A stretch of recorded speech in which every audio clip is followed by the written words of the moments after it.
intro.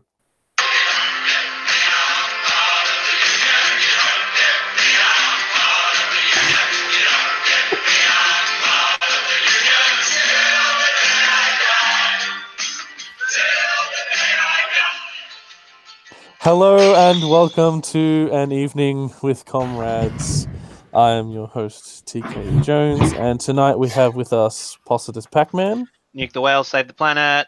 And we also have Big Guy Liam. Without the Communist Party, there would be no new China.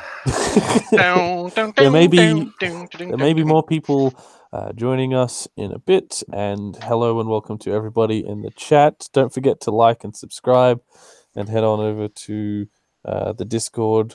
The link will be posted later. Lads, how are we? Pretty good. Pretty good. Just, hanging around, doing things. What was that song you played as the intro just before? You Don't Get Me, I'm Part of the Union, or Part of the Union by the Straws from 1973. 1973, good God. Yep, that was a British Union anthem, that one. But it's fitting. It was either that or the Workers song by Dropkick Murphys, but I thought, I think I'll go for that one because it's, we're keeping it classy today, lads. You're telling me the Dropkick Murphys aren't classy? Well, Sorry, they you are. can leave. They are, but I felt that sort of, old style acoustic prog rock was more sort of a fitting than absolutely mashing guitar strumming. But that being said, I absolutely love that song. I play that at full volume in my car quite often. Do you play it at your work while wearing your union shirt? No, I do. I have spontaneously broken out into Solidarity Forever at work. You gotta be careful, man. You're getting a little too noisy with the union stuff. You say that. On the day of the Change the Rules rally, I went to the rally in the morning on my way to work, and then after I was at work, I signed up 3 more people to the union. Oh, nice. And my union rep, as I sent you a photo, my union rep was literally accidentally became the poster boy of the protest. So. Oh yeah. For those that don't know, from overseas, Pac-Man, do you want to tell us about the mega rallies that happened across Australia? Okay, so basically, everybody in Australia has woken up from their collective neoliberal slumber and realised that the labour laws in Australia, while better than work choices, are in fact shit. And so decided that perhaps changing the rules and, getting a raise to the minimum wage and a pay rise in general across all professions and better working conditions and more sanctions placed on the capitalists would be a good idea. Final numbers for the turnout of everybody was something. Initial estimates were, what was it? It was 300,000 at first, but after the recent ones, we're talking about 500,000 people almost. Yeah, that's 500,000 people across Australia. And that's what, considering our population's only 27 million, that's not small. That is not a small amount. Even in fucking Two-Head Land, it was massive. Yeah. Tasmania for the I'm pretty sure I would have said that regional Queensland probably counts more as Two-Head Land, if I'm fucking honest. Yeah. The official number for the Melbourne Rally, which I was in, which happened on Tuesday, was 170,000 people. Jesus. Yeah, 170,000 people crammed into the road next to Trades Hall, the Victorian Trades Hall. It was immense. And it took us ages to walk down to Federation Square as well. It was very good. The weird thing though was I went with a friend, and we walked from Southern Cross to the Victorian Trades Hall, and on the way, it was eerily silent at all of the work sites going in, and it only just clicked about halfway when I'm like, oh yeah, all the workers on these sites are union lads. They're all CFMEU. They're all going to be at the rally. So we're all on strike, basically. Yeah. there was a chick from the Liberal Party who stood up in Parliament. I remember seeing it, that it's like, this is going to cost the Australian economy over $40 million. I'm like, well, fuck you porky bitch. How about we actually get paid some of that $40 million? Jesus. I mean, it's got to cost the Australian government $40 million, not everyone else. Yeah. See, this is the thing. Like, this is the power that workers have. That if we just all put our hands in our pockets for just an hour or so, the bosses that are sitting on their asses suddenly stop making money because we're not working. And imagine how scared they're going to be. Yeah, like Jacob Winter. Hello, Jacob Winter in the chat. He's saying we need another general strike. Like, But goddamn. that's pretty much what it was. The Change the Rules rally was a general strike. Yeah. Or as similar as we can get to it at the moment. Yeah. I think like if we're talking about effectiveness, right? It really, for me, made me think like, wow, there's actually a ton of comrades in Melbourne and around Australia. It's like when I see someone wearing a CFMEU sticker on their hat at a local job site, it's like they're not just a member of the union; they're a goddamn comrade. Because I also saw that person down at the rally. Actually, I will say that at my rally, the speaker who spoke at the rally to all of us, actually said at the start of the rally, he actually said as his introductory speech, he acknowledged the Aboriginal elders who have the traditional land in Adelaide, of course, which is the Kaurna people, naturally. But after that, he addressed us as friends, brothers, and comrades. Actually used the word. Oh. And I did a bit of a double take for a second because we had the defense industry union out there too, who are normally pretty you know, and this is what I'm sort of saying, like, I swear that the union movement inherently does radicalize people if they actually get a proper like socialist backing to it. Oh, absolutely. Like at the Melbourne Rally, Luke Hilikari was up on this. He came up on the stage and he said, "Melbourne is a union town today, comrades." To which the crowd replied with "Urahs" and "yes" and whatnot. And then Sally McManus came up and was like, "Hello, comrades. Today is a great day for socialism." Like, oh my god! Oh, he said the word. They're saying the things that I like. And then bloody Daniel Andrews, was at the head of the march. Which everyone's like, oh, fuck, Daniel Andrews is a neoliberal shill. But I think being at the head of a fucking almost general strike level union march is pretty good. Yeah, like he's part of the social. He's neoliberal. He's neoliberal zero or neoliberal light. Yeah, it kind of has to be because he's working in bourgeois democracy. There's only so far left he can actually go. Says you. Yeah, pedal to the floor. I'm collectivizing Woomera. We're pressing the button, whether you like it or not. Cede Victoria and become the Victorian Soviet Socialist Republic. And 10 out of 10 would actually move. Hey. What's up, guys? Yes, hello. Welcome, Council Com. Thank you. Hello. Council Com, my dude. What's up? I think we're just talking about the big mass rallies that were happening in Australia. Yeah. You're in England. Did you catch any of it on the news at all? Yeah, I did. I saw I think it was Posades' video about it. Yep. That was my video. I sent it to the Change the Rules Facebook page, and I was like, "Yo, do you guys want to use this, please?" That would be great. Get some exposure and subscribers. I'm a shameless publicity whore. I'm not gonna lie. I think that's a little something to take away from the rallies themselves is the media portrayal.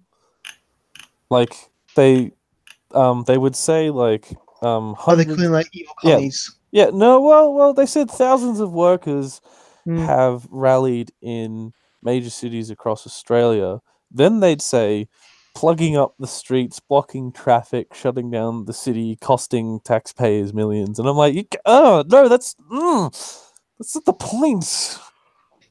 That's like you're framing it like in the way that like attacks the union, as opposed to it being the other way. Like The worst How one was fucking. anti-union is Australia? yeah. Like I'm not going to argue that we How didn't shut anti-union down is the Australia? CBD. Mate, we're Yeah. pro-union.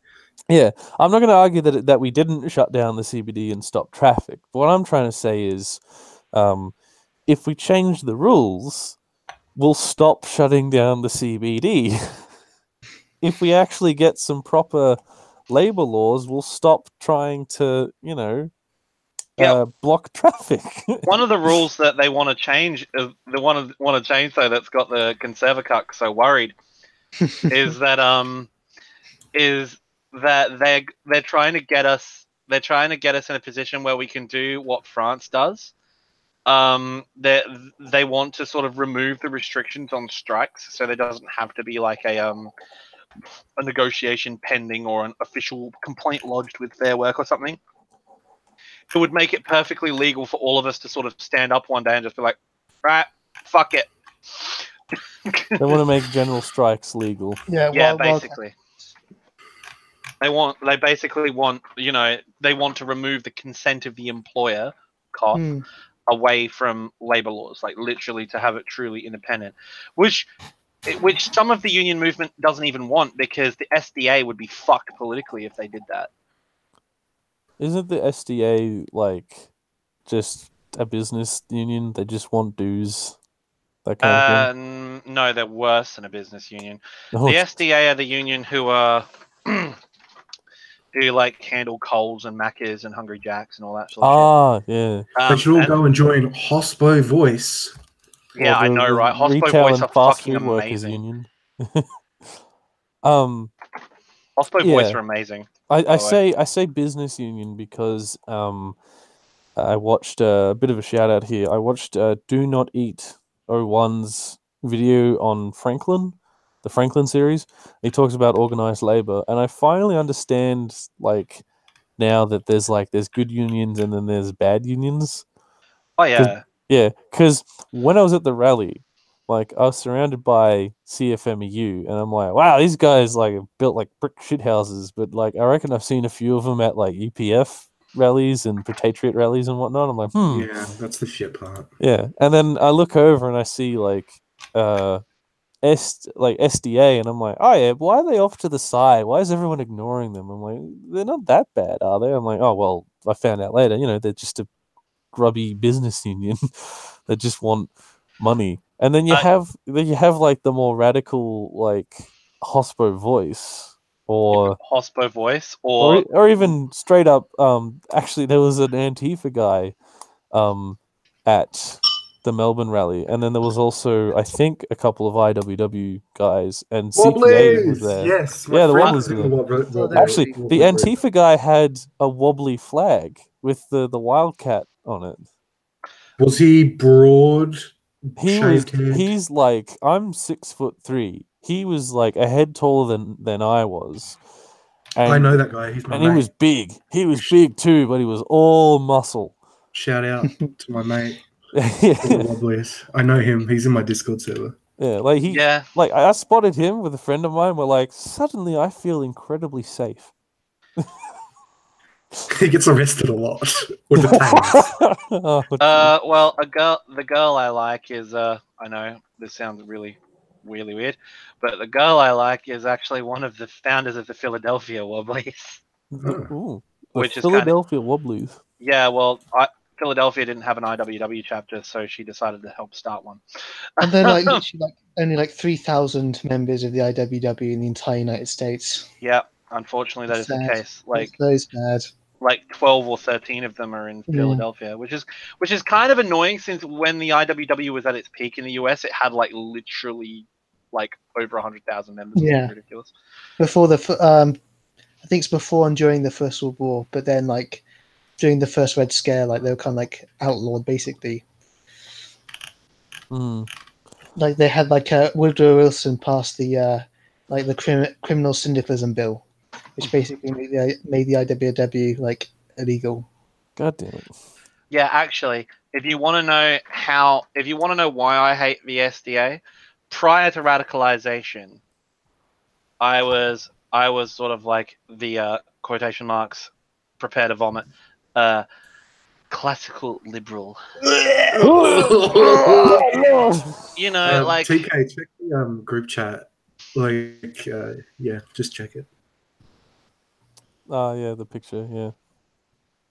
and this is the thing. I was like, even then, I was like very pro-union, which it seems strange, but I was like, capitalism, we have to live with it. I don't like it, but if there's no alternative to free markets, and combine that with a healthy dose of Australian nationalism, and we won't go there. But Australian and UK nationalism, actually, Wow. which is horrible. I know. Yeah, shout out to the Aussie netball gang. Anyway, besides that, I was sort of like, hey, organized labor is important. We need unions, because without unions, we don't have the weekend. And so I was like, okay, so I made a decision very early on to be once I get a job, I'm going to join the union. And so I got to work for Macca's, and Peter Malasukas, the actual fucking leader of the SDA, who wasn't the leader of the SDA at that time, is a South Australian premier, premier to be, that is, because he's in opposition. But he did my orientation for the union. The thing is, his union recruitment was in a motherfucking McDonald's restaurant. It was in the McDonald's at Westlakes, okay? And he was there not only with the consent of, but with the full support of McDonald's. They actively sign a contract with McDonald's guaranteeing that their workers will join the union. Hello, Spooges. Hello, Spooges. Welcome. Thanks for joining us. And now that I am enlightened and a true comrade nowadays, you sort of look back on it and you go, hang on, so you mean to tell me that the union, the people responsible for guarding our rights at work, have paid contracts with our employer? It's almost like unions are like organs of capital. Yeah. Almost like that. It's almost like what the job of the union is to kind of like the social democratic parties to stop militancy, stop workers being militant, and to redirect them into kind of like reformist ideas and reformist Maybe in other Oh. countries, but most unions in Australia, the ones that aren't fucking big government shills. Why did I say that? But most of the unions in Australia are actually really militant. Like, on the DL, the CFME was known to break a lot of laws. Like there was this one case in the past where they hired bikers to bash up bosses. So, like as much as like there's a weird juxtaposition where the labor movement with the U and the union movement in Australia is so powerful that when we rallied all across the country, we had police escorts. We had police parting the traffic so that we could march down it. Yet at the same time, you had people saying like, yes, the union movement is prepared for the next state election to vote out the liberals, to keep the liberals out. I'm like, vote? Speaking of, sorry to cut you guys off, but it's really important. Labor has now looked like they're going to have the most successful election in Australian history on the upcoming general election. Yeah. How radical do you think South Australia, a Liberal stronghold, is 9-seat swing towards Labor. The biggest swing in South Australia since 1950. Oh, fuck me. Oh, we were Labor for years, though. We have been for the past few years. I know, but it's still a Liberal stronghold with majority seats. Yeah, on a federal level it is. I don't know why. Did you see Wentworth, though? Malcolm Turnbull's seat, which is one of the safest Liberal seats federally, Went and to it went to an independent. And his son is against fucking him, which is fucking hilarious to me. But he's still bourgeoisie piece of shit. But yeah, I mentioned the police escorting the unions because I wanted to see Councilcom. Does that ever happen in England, or is there more of a pushback against unions in Basically, the UK? in the 1980s, Thatcher completely crushed the workers' movement, especially the Battle of Orgreaves in 1984, where Thatcher set the police on the coal miners, and basically kind of like charge of the Light Brigade, like they sent in horses and like beat the miners. Jesus. But basically, after that, like the unions were crushed, and they had like lots and lots of laws, like basically saying they couldn't strike. But it's been kind of like there's been a kind of upswing in militancy in the last couple of years, like there has especially been here as well. We have like the RMT union, which is basically deals with the railways, and basically what they wanted to do was take the guard that was in the carriage away from them, and so there was a huge like strike against that, and basically the RMT is like the most militant union in Britain right now. Guys, sorry, I actually got that wrong. It is not a 9-seat swing; it is a 12-seat swing. Oh shit! The LNP is down 7 seats in South Australia by this poll. Rest in peace, LNP. And other right-wing parties are down 6 towards the ALP. I know you guys were saying, like, maybe at your protest because there were more people of multiple tendency there, so I guess like they had to tone it down. But at the Adelaide rally, if there was publicly sanctioned lynching for the entire Liberal Party, yeah, dude, like they said, like the guy making the speech was like, friends and comrades, this country was built off the work of Australian workers and its Indigenous peoples, and the Liberal National Party will not rest until they destroy it, and we are not going to let that happen. And I'm like, ooh. We're talking open season on Tories, my friends. Open season, my friends. Open seasons. Oh, actually, it was nearly open season in the March in Melbourne, because not only Daniel Andrews was boots on the ground there, but there was also the Greens party. Oh, the Greens were at ours as well. Yeah, the Greens were marching. The Greens. They're so soft. The Greens were marching in front of CFMEU, and the CFMEU guys, like the blokiest of blokes, were like, "Fuck the Greens, fuck 'em." So then the Greens were like, "Oh, let's walk a little bit faster to get away from the scary CFMEU people."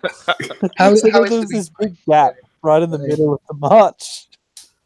How is the Green Party in Australia? They're progressive. They're okay. They are liberals in the American sense. Like, literally.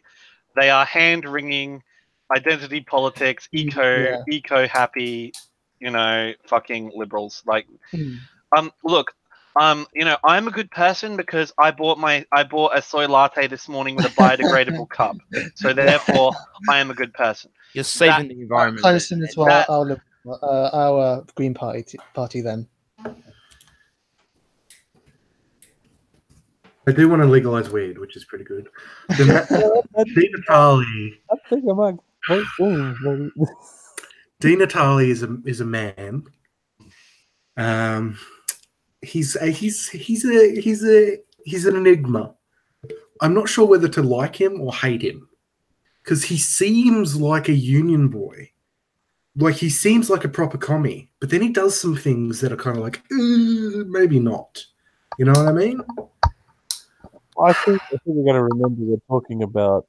I know I throw the phrase around a lot. We're talking about parties that are in bourgeois democracy. There's only so radical that they can go. There's only they can go with rhetoric and language until you lose your your voter base. There's only so far that the Labour Party can say, you know, we'll support workers. You know, Sometimes. Not really. and they Not lose really. 50 seats. The second they say that, it's just 50 seats gone. And then they stop for a bit, and then they get the 50 seats back, and that's basically been the last 50 years of Australian politics. Incredible. The thing is about Australian unions is that they took a lot of damage under the long-term Liberal governments. Yeah. Yeah, But ever since Corbynism sort of became a thing in the UK, and like, you know, other things like this is sort of started happening. Yeah, it's not Marxism, Leninism 2.0 by any means, but there is a massive swing to the left in the general population going on, like huge. Yeah. Because capitalism has just reached that point where it's fucking everybody now.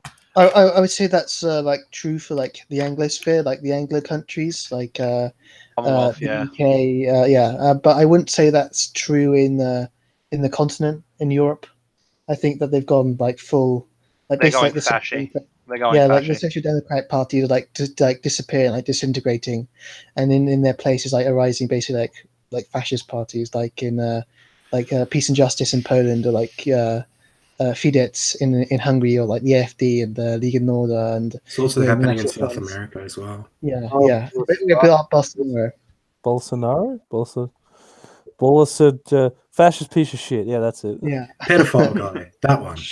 Yeah. Yeah, the thing is about this that I am kind of getting the impression, and I know maybe this is me being hopeful, but I'm getting the impression that every time there's a massive swing to the right, there's always a massive swing to the left of the other half of the population to meet it. I think, as you get more outward, far right people, you get more people saying, like, before they'll say, I'm not too sure if I want to, you know, organize or join my local union. Oh shit! Did you guys hear about the shooting in the synagogue? Yes. Oh yeah. We talked about it before we went live. Fucking hell. We kind of, I have a feeling like we kind of want to like leave it for a little bit because it's a bit raw right now. Yeah. Maybe talk about it on the next episode. Yeah. It literally just happened like an hour ago.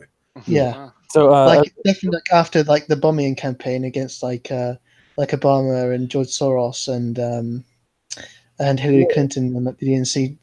See, And, like, as incidents like that start to happen, like before them, you get people saying, "Not too sure if I want to join my union," and then you get, you know, far right people, you know, trying to bomb people, shooting people. You have fascists about to take power in Brazil, and then suddenly they're saying, "Right, I think it's about time I start punching Nazis." It's like it's a catalyst for radicalization. if I was American, I'd definitely like think about like forming some sort of like militia movement or like some sort of self-defense movement. It's already sort of happening, really. Yeah. I mean, let's start believing in civil wars because you're in one. Yeah, I'm actually thinking of starting an org. Unironically, I'm thinking of starting an org. I've work with the Melbourne Anarchist Club and like make an org, an organization for anti-fascist organization. Like, the thing is that's really getting to me about this is this sounds horrible, I know, but I'm kind of hoping that this shit keeps going. Maybe I know I've been saying it as a joke for a while now, but I'm actually serious. My Passadism is becoming slightly unironic, purely because accelerationism, Passadism. Yeah, like in a sense, that's the aspect of Passadism which I'm actually coming around to agreeing with.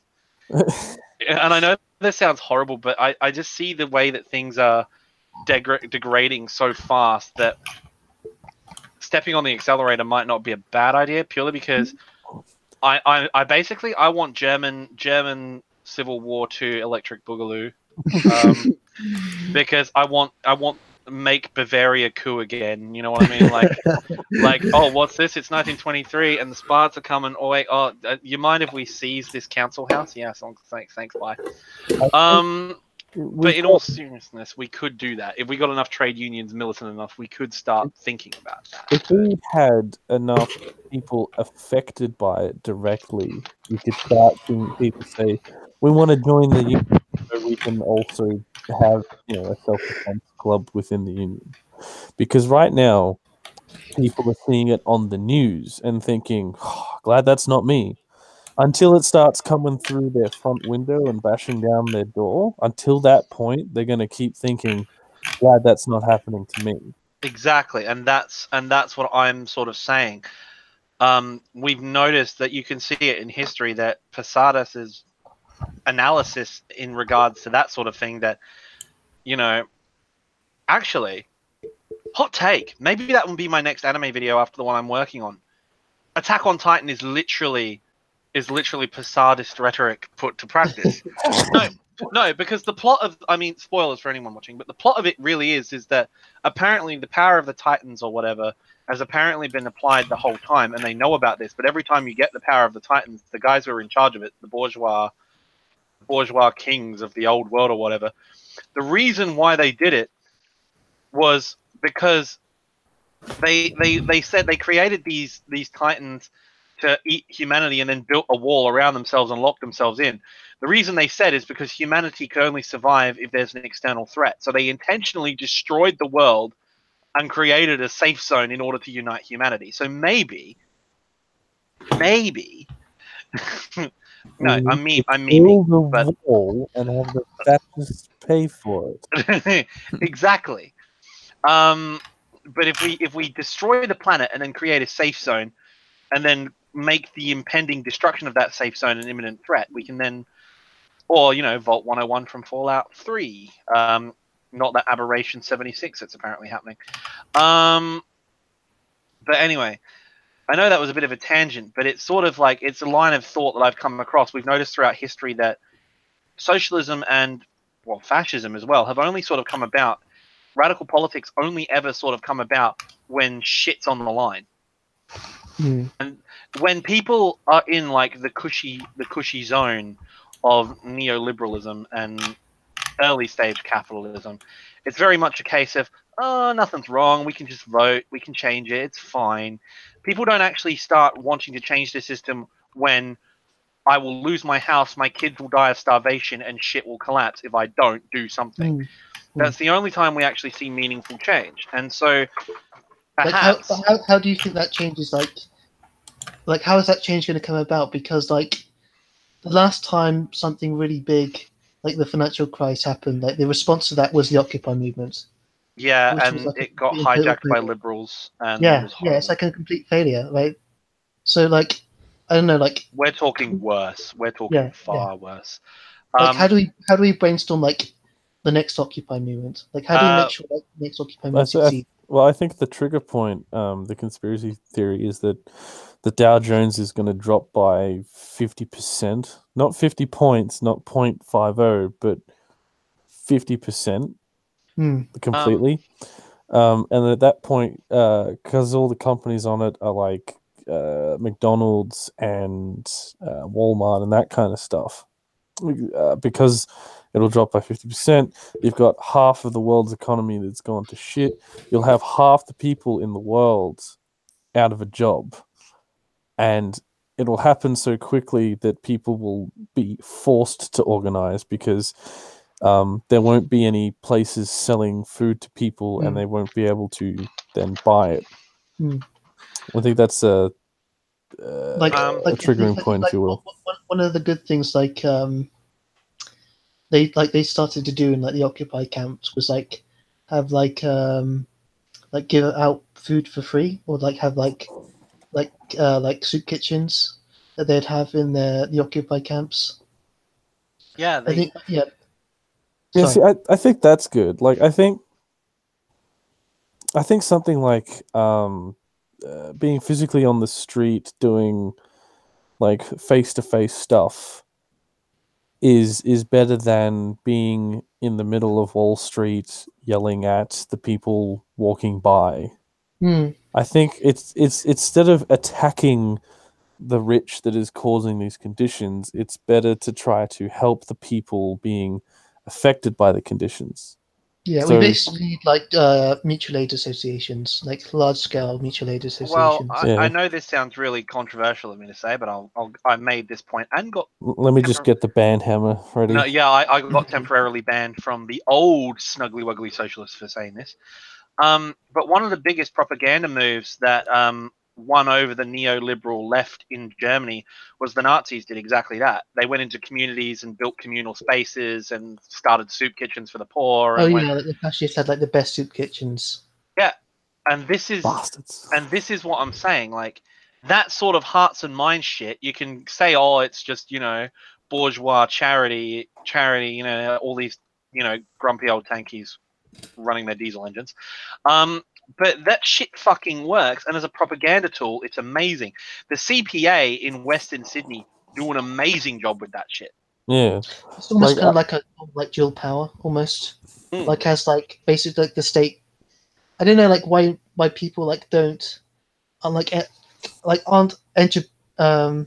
entrepreneurializing like this, like as the state like withers, like as the state like pulls back, like you could go in and like provide those services, like yeah. the state's no longer, like there's welfare like services that the state is no longer providing. Like I know like the Black Panthers for example like provide like free school meals and like And healthcare as well, yeah. And Yeah. free See, it'd be broadband. great. It'd be great to see in Australia. My dream is if all the unions sort of work together in not just providing protections at work and protecting wages and blah blah blah, but also it's like, you're injured, well, let's not just help cover your insurance, but actually come by your house and make sure you're okay. It's like, oh, you need groceries because you're short, well, let's pass the hat around and get you some groceries. well, Like, that's the thing. getting like going into like in more of a hypothetical situation, if like big slums start appearing around Australia, you get the unions going in with the soup kitchens and say, hello, we're from the CFMEU, you used to work in construction, we still want to help you because you're still you still have construction skills. Here's we're lending support, we're the union, we're here to help. And then people think, the union's not going to abandon me if I lose my job. They're still here for me. I'm still here for the union, that kind of stuff. TK confirmed delayinist. No, but Talking about slums, one of the things that also What a pissed me off transition. about the Occupy movement was like they didn't like they could have done things like are so easy. Like they could have like found like they could have made a list of all like the unoccupied buildings and all the buildings that had been like repossessed by the banks and gone and squatted them and like given out free rent-free housing to people. But they didn't do that as well.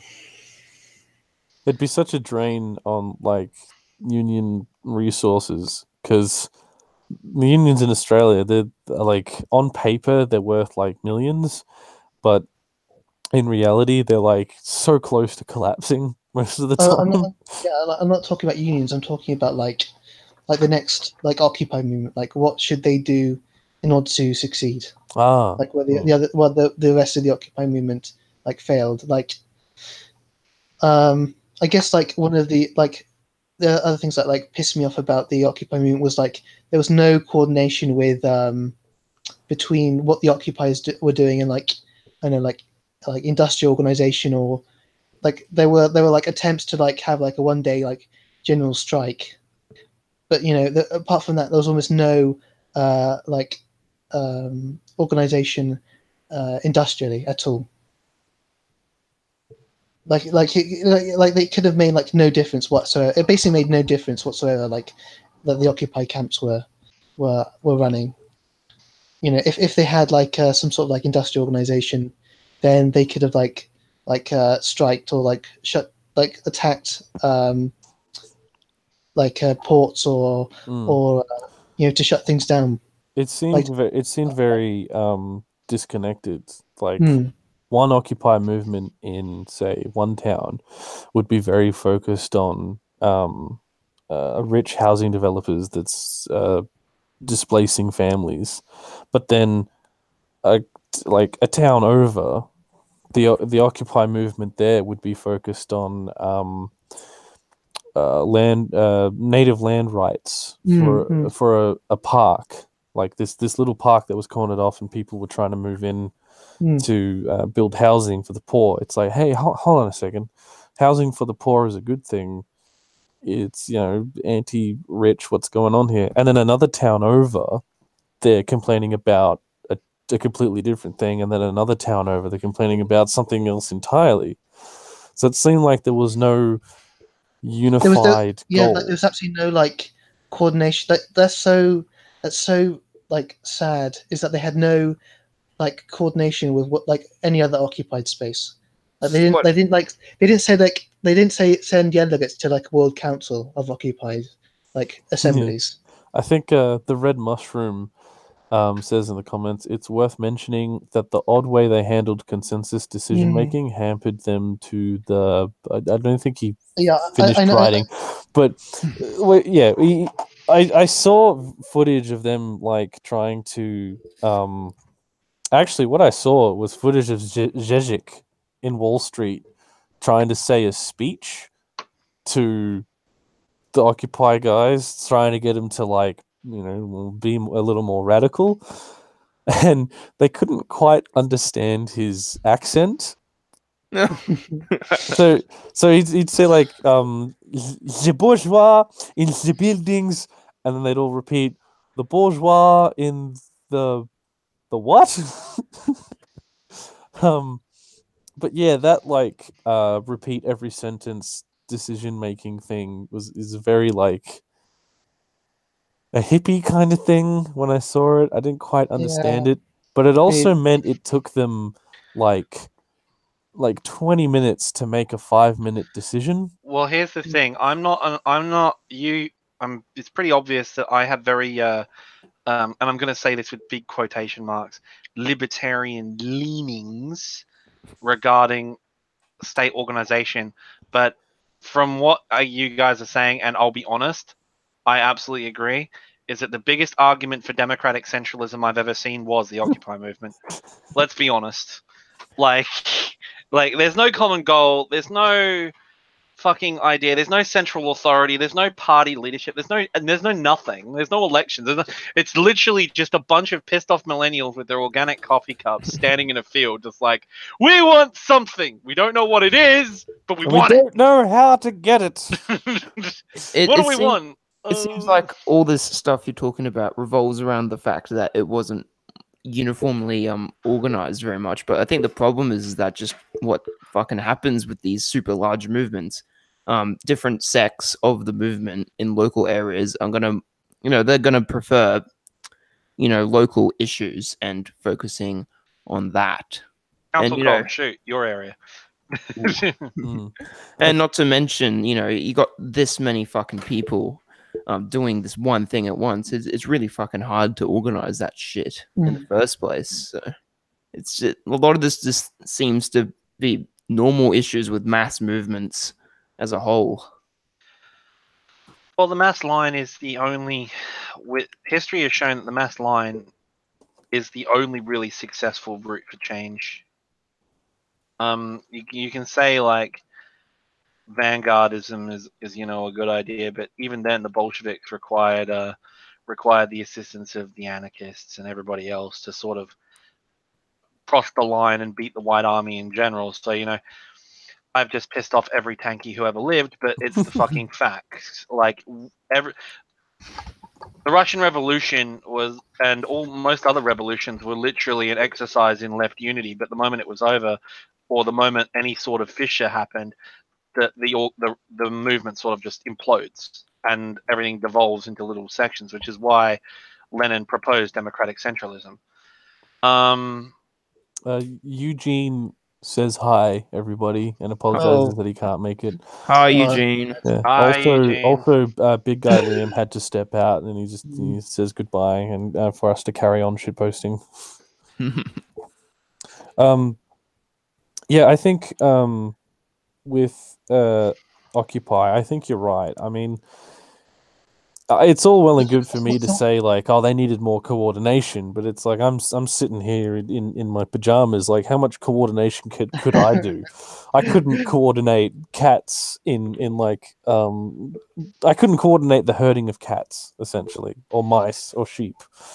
It's like I think it's harder than I really think it is, but I think what is possible is long-term goals and long-term cooperation.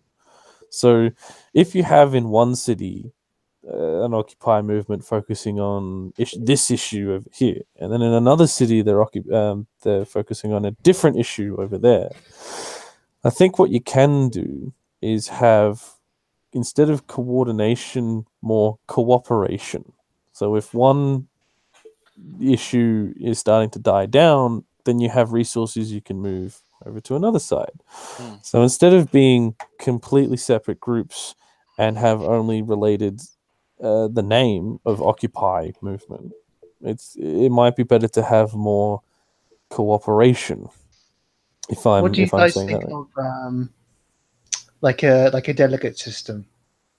Like every single like Occupy assembly would send delegates to a higher Well, council. that's how the Workers' Soviets worked initially. yeah, So the Soviet. I'm 100% with that.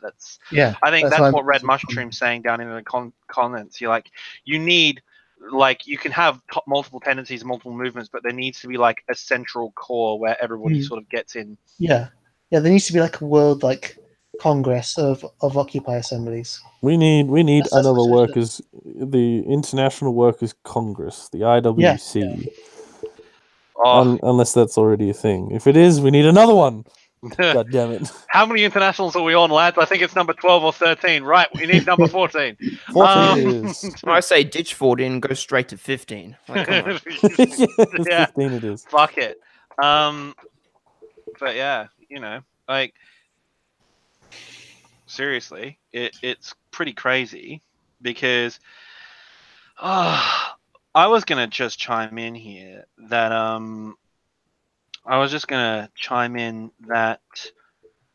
little birdie tells me, and by a little birdie I mean my union rep, tells me that the NUW, my union, at least in South Australia and other parts, Is this it? Are they starting the revolution?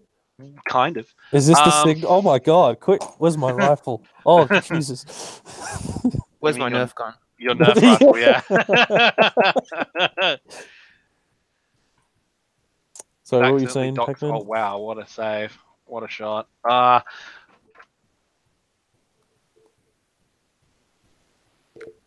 Pac-Man? Yeah. You were saying what was your union doing? Well, a little birdie tells me that there is a merger happening. Another one? Another one. Oh. There is a merger happening with my union, the NUW, and another union who I don't know if he was supposed to tell me this. It's probably all over the place, but there's a union which I won't specify. But let me put it this way: when it goes through, because it's already basically been agreed by both sides, when it goes through, we will be equal in size. It will be equal in size to the CMFEU, perhaps even a bit bigger. Holy shit! And if we form coalition with the CMFEU, which we usually do, that will put us bigger than the SDA. So, holy shit! So me and the lads are getting a bit keen for some direct action sooner or later. Boy. Is this like stemming off of the precedent set by the CFMEU and MUA merger? Yeah, basically similar things. We're deciding to consolidate and sort of get together because things are happening at my workplace. My workplace has actually seen a bit of a shake-up recently. They actually caved. I think we're not certain. They won't admit it, of course, openly, but they changed our bonus structure at our workplace to be more directly related to our direct performance. So our bonuses will become more frequent and larger. And the reason is union membership at my workplace has skyrocketed. And I think they're getting a little bit nervous. Our Melbourne sites aren't doing so well because Melbourne Sorry, Liam. Melbourne is full of petite bourgeois shits. Yeah. Fuck Melbourne. Made by Fuck Melbourne gang. Yeah, dude. I'm from Adelaide. I'm staunchly fuck Melbourne gang. No, actually fuck Melbourne though. It sounds like you see CFMEU and MUA sort of and another couple of one other union I think merged as well. They seem to have merged because of almost desperation, because the MUA was starting to the news reports were saying that it was starting to struggle, and they wanted to protect themselves from industrial fines that they could occur for trying to take action on the docks and on the ships and whatnot. So they've merged with CFMEU to try to have a bit of robust protection, because they get along really well. Is that a similar reasoning as to why your union is trying to merge with this other unnamed one, or is it because of like not desperation, but because you can get more done together? We can get more done. That's primary, but the other part of it is, of course, that we kind of want to challenge the SDA in the South Australian Labor Party. Hmm. We want to get more seats as a unit in the Labor Party, and be more up in there, because like the SDA is a conservative union. That's just it. Hmm. They are a conservative union, and That's gross. they were one of the they were the only, and I'm not kidding, they were the only union to not publicly support the gay rights fight a year ago. They were the only. They actually said, like, all of the Labor people who sort of were iffy or backed off were pressured by the SDA, because the SDA says, like, our members won't vote for you if you push through this, if you push through this progressive legislation. And so they actually agitated against it. Not publicly, of course, because they don't want to commit political suicide. But that's basically what happened. And we know about it. And my union rep has been reprimanded once or twice by NUW headquarters for openly getting into combat with the SDA reps on Facebook and other places. Because you're not supposed to badmouth other unions, but we're like, no, fuck these guys, they're scabs, fuck them. Like, the scab union. They are the scab union. Jesus. Did NUW support marriage equality? Oh yeah, we were fanatic. We were out there. NUW's pro LGBT rights and anti-racism campaigns were fucking massive. For example, NUW's representative at the Melbourne Change the Rules rally was a female Islamic worker. Hmm. And she was our keynote speaker, and she was up there. And I'm sure as much as they use as comradely as they can be, I'm sure some of the CMFEU guys weren't exactly comfortable about that. But she was our keynote speaker. Like, mine, I will be honest, my union is a very in the American sense, liberal union. We'll be frank with you. Compared to the CMFEU and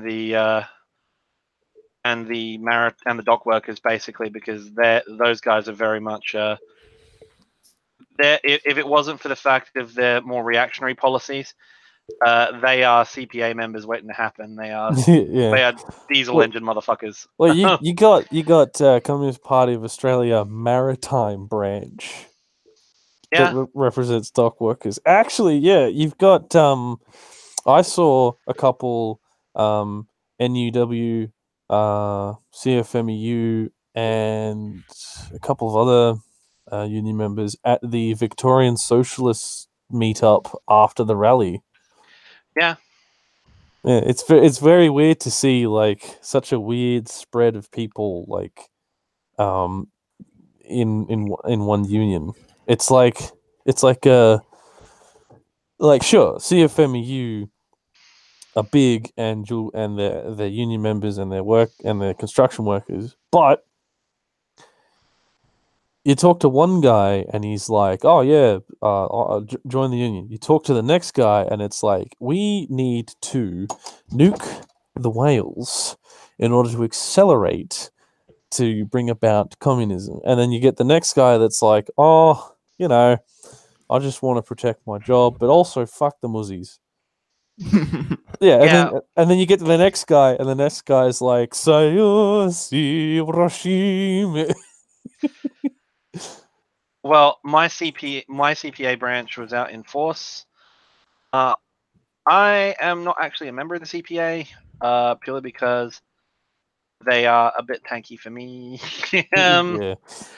But I will honestly say they actually have a bar in Adelaide called Fidel's Bar, and it's amazing. And you should come hang out with us at some stage. I'll ride my motorcycle over to Adelaide for a beer. Yeah. I ain't flying over to Adelaide just for a beer, mate. Want to come over for a beer, mate? I don't drink beer. I drink vodka. Nah, you're not drinking rum. That's Kind of bored. That's putting you up against the wall. Yeah. It's weird to see the CPA starting to be so outwardly supporting of unions, because for a while it seemed like they would just only online show support, but now it seems like they're coming out in force with banners and whatnot. Well, in force for the CPA is like 10 guys. Yeah, true. But that's my problem with the CPA, is because as much as I love you guys, they if you're watching, because I know a lot of them are, that's the problem with most tanky organizations. It is literally about 10 or 12 LARPers thinking about the Soviet Union, wanting to bring back the good old days.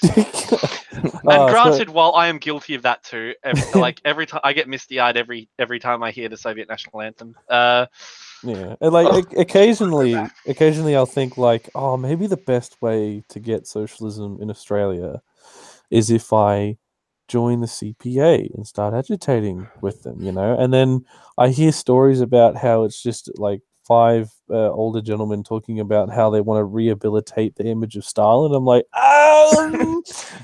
this ain't it, not. Chief.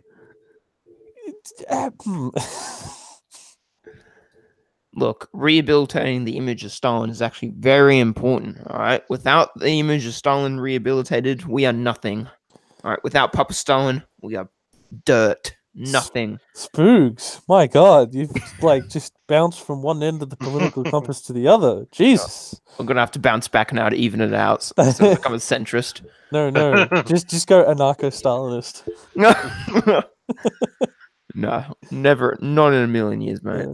Did you get to any of the rallies, Spooges? No, I don't fuck with rallies, fam. I feel like such a liberal going to any protest or rally. I hate it. I hate that feeling. Can't do it. But why though? Like, what is it about them? I don't know. It's such an appeal to authority, I guess. It's like, oh, please don't fuck us in the ass.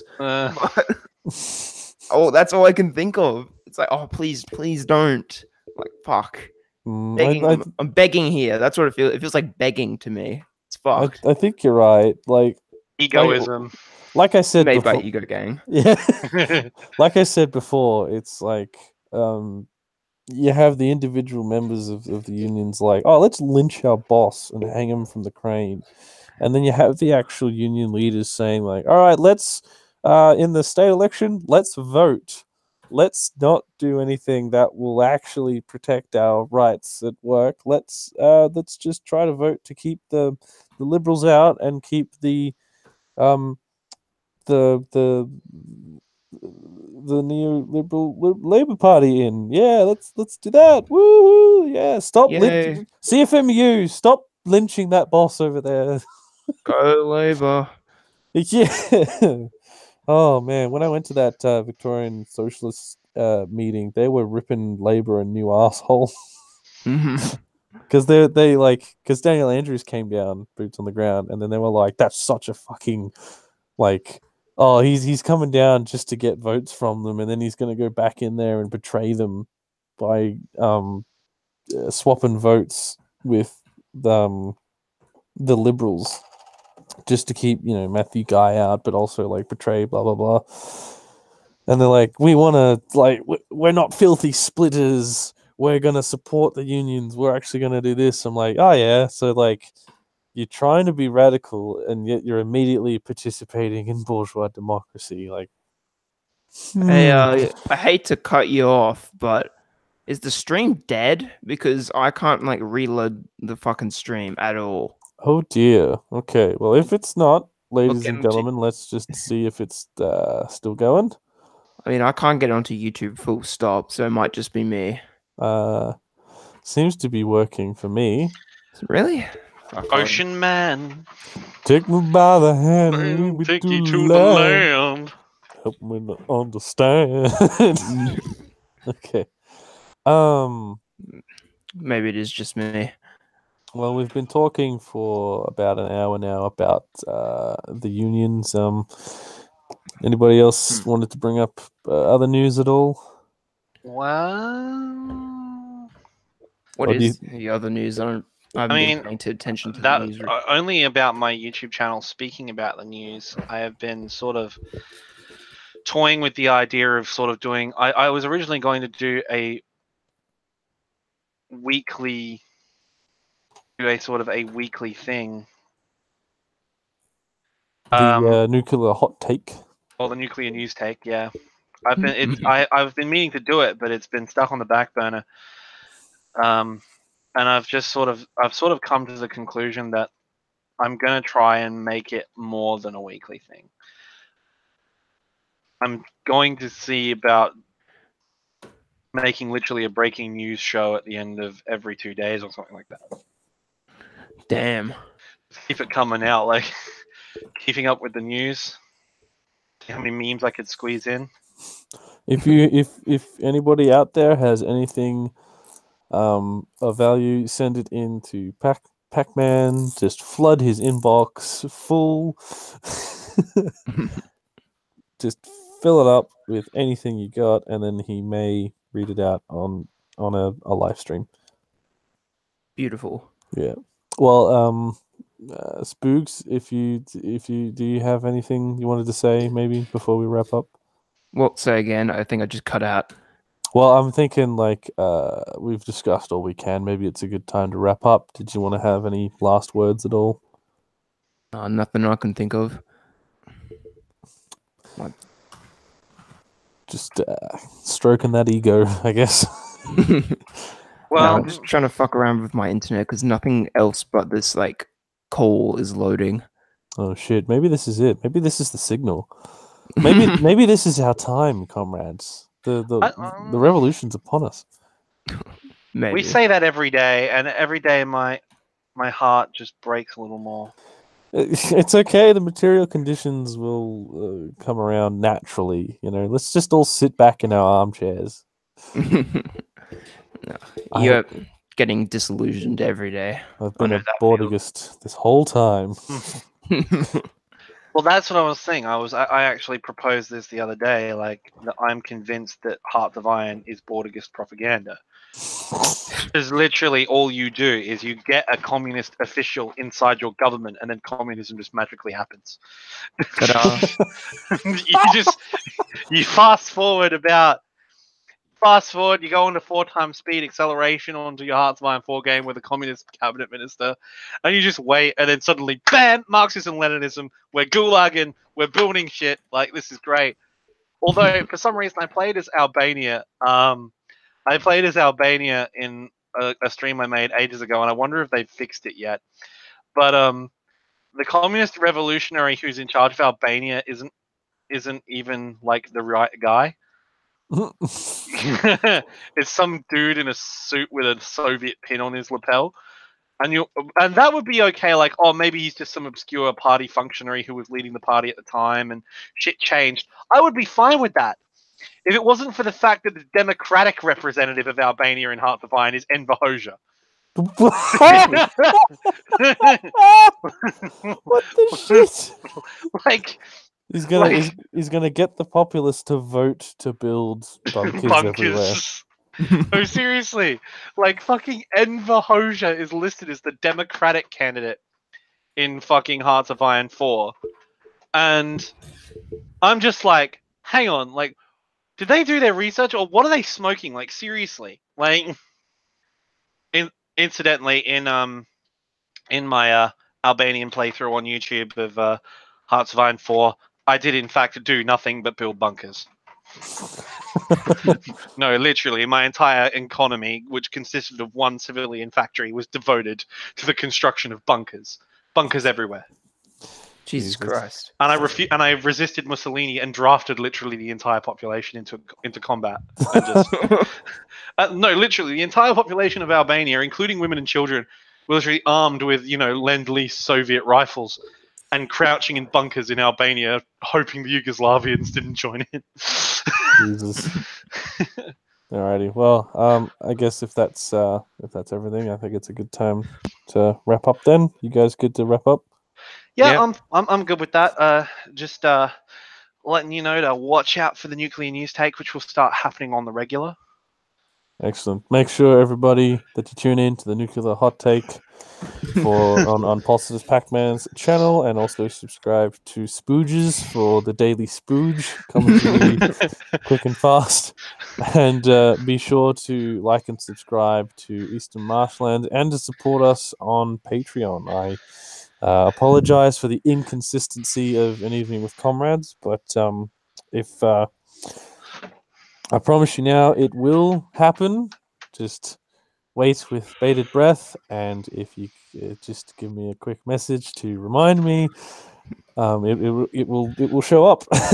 But yes, like and subscribe, support us on Patreon, see us on Twitter, and hopefully join us in 2 weeks, I think. No, I want to try and make it weekly. We should really do this more often, because yeah. All right. In 1 week's time, join us again for another evening with Comrades. Catch you all later, and good night. To the Discord. Goodbye.